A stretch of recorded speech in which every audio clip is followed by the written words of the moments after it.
Ah, there you go, friends. Another day in paradise. Yes, indeed. Yours truly, Doc South here, and whew, yeah, I woke up breathing. Always good. I did get that.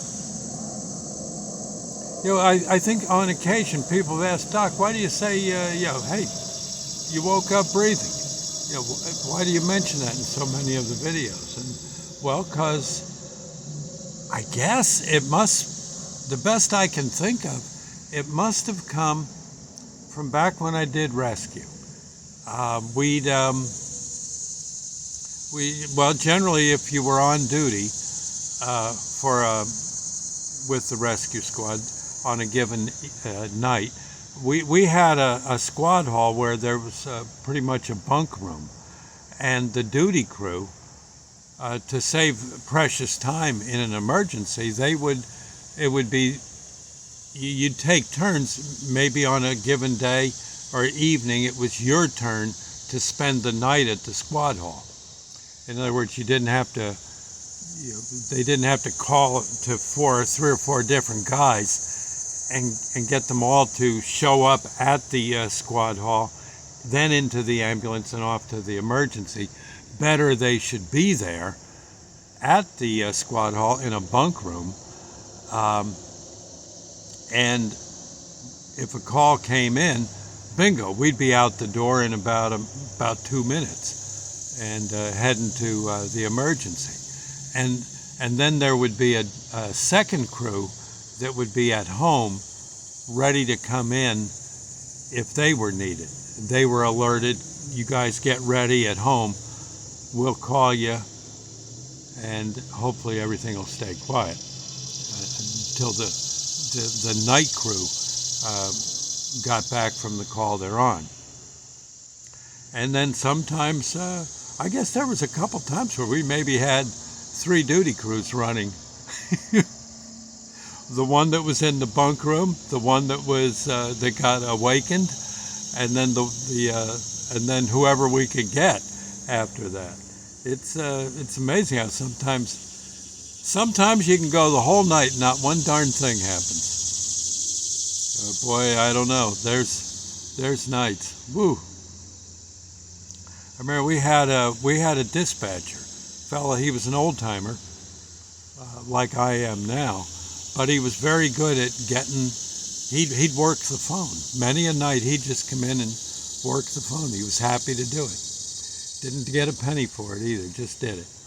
And he just enjoyed spending the night at the squad hall. I think he was a widower and that kind of thing. It just suited him. And if he was on, generally you did not see the bunk that night. For some reason, the calls came in like gangbusters when he was manning the phone. Oh, you'd be amazed. Oh my heavens. By 6 o'clock the next morning, you'd just be crawling out of the squad hall into your car, and the trouble is, most guys who were on the squad as volunteers, they had jobs, they had day jobs, and they had to go from doing perhaps a murderous evening, from that to now go to work. So it wasn't always peaches and cream, I can tell you that. Oh, Lord have mercy. But it was kind of fun. We'd send out for pizzas. Usually, just as the pizza arrived, the phone would ring, and we'd have cold pizza maybe 4 hours later. It was that, or there was something we're all so excited we're going to go watch on TV, some new show that's just debuting. Oh, we couldn't be so much hype. We just dying to see the show. As soon as that show came on, duty crew, come to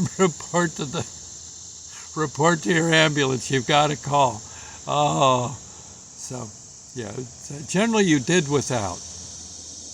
but that's all right. It was worth it to see the relief on a person's face when they knew we were coming, and or when we were there at their house and getting them off to the ER so they could maybe live a little longer, which was good.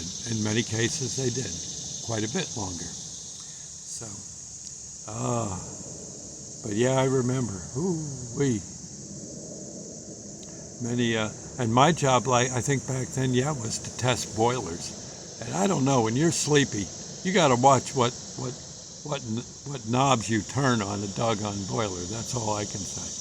I'm thinking, I'm so tired. Is it the left one or the right one? Left one, right? I'll take a chance on the right one. Yeah, luckily that was the right knob. Yeah. Anyway, I'll see you later. God bless. You see a rescue person, just give them a pat on the back, and well, girls, you might want to give the poor guy a hug, crying out loud. Okay, I'll see you later. Bye now. God bless.